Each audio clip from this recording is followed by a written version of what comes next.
बच्चों good morning. कल हमने सीखा था कि मूल शब्द हम अलग कैसे करें। तो आज मैं आपके लिए लेकर आई हूँ भाववाचक संज्ञा में से प्रत्यय अलग कैसे करें। जाहिर है कि जब प्रत्यय अलग होगा तो मूल शब्द भी हमें दिख जाएगा। तो हम देखेंगे कि मूल शब्द और प्रत्यय को अलग कैसे करें।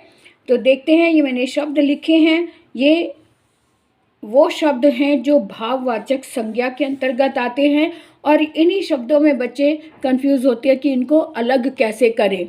देखते हैं, ये शब्द पहला लिखा है बचपन। बचपन जिसका मूल शब्द है बच्चा, इसका मूल शब्द होगा बच्चा और प्रत्यय है पन। बड़प्पन में मूल शब्द है बड़ा और प्रत्यय है पन। कठिनतम में कठिन मूल शब्द है कठिन और तम इसका प्रत्यय है।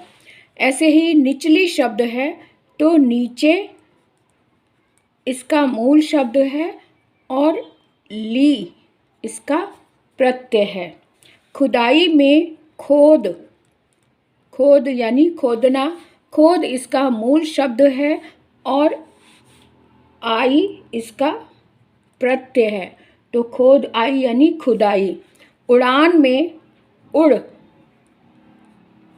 उड़ इसका मूल शब्द है और आन इसका प्रत्यय है। इसी तरह से चांदनी में चांद मूल शब्द है और नी प्रत्यय है।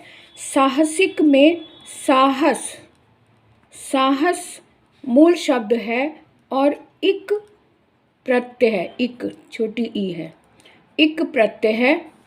हिचकिचाहट में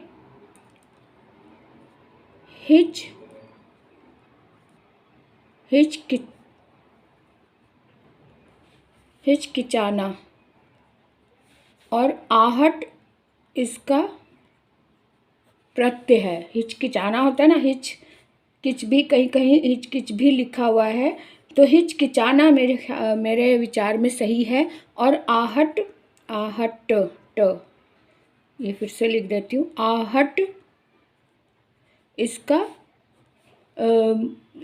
प्रत्यय है।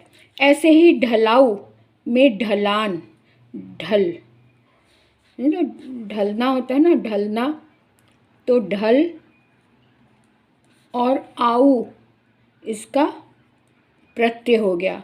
ऐसे ही ढलान में भी ढल और ना, ना ये क्रिया है, तो ढलना में आन, आन इसका प्रत्यय हो गया। ठीक है, अब आगे देखते हैं। चढ़ाई में चढ़, चढ़ यानी कि चढ़ना जो है इसका मूल शब्द है और आई इसका प्रत्यय है।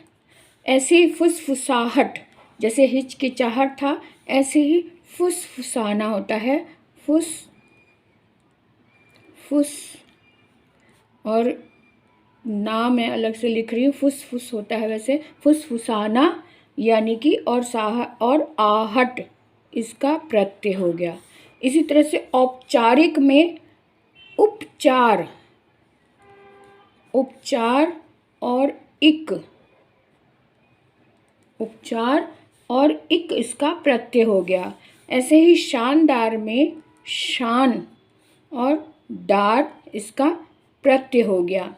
तो इस तरह से हमने आज भावपूर्ण संज्ञाओं में से प्रत्यय अलग कैसे करें ये हमने सीखा। आपको भी समझ में आ गए होंगे।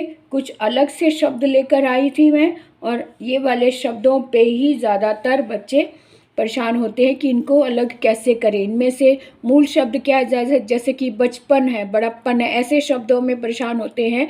तो इस तरह से आप देखें, इनका अभ्यास करेंगे तो आपको भी अच्छे से समझ में आ जाएगा कि इसका मूल शब्द और प्रत्यय कैसे याद करना है ना। तो आज की क्लास मैं यहीं समाप्त करती हूँ, यहीं विराम लगाती हूँ। आगे बढ़ते हैं। आप मुझे कमेंट करके ज़रूर बताएं कि आपको क्लास कैसी लगी, और शब्द भी बताएं। और अगर कोई शब्द आपके सामने ऐसा आया है जो आपसे हल नहीं हो रहा, तो वो भी शब्द ज़रूर लिखें कमेंट में और आपको उत्तर ज़रूर मिलेगा। तो तब तक के लिए बाय बाय।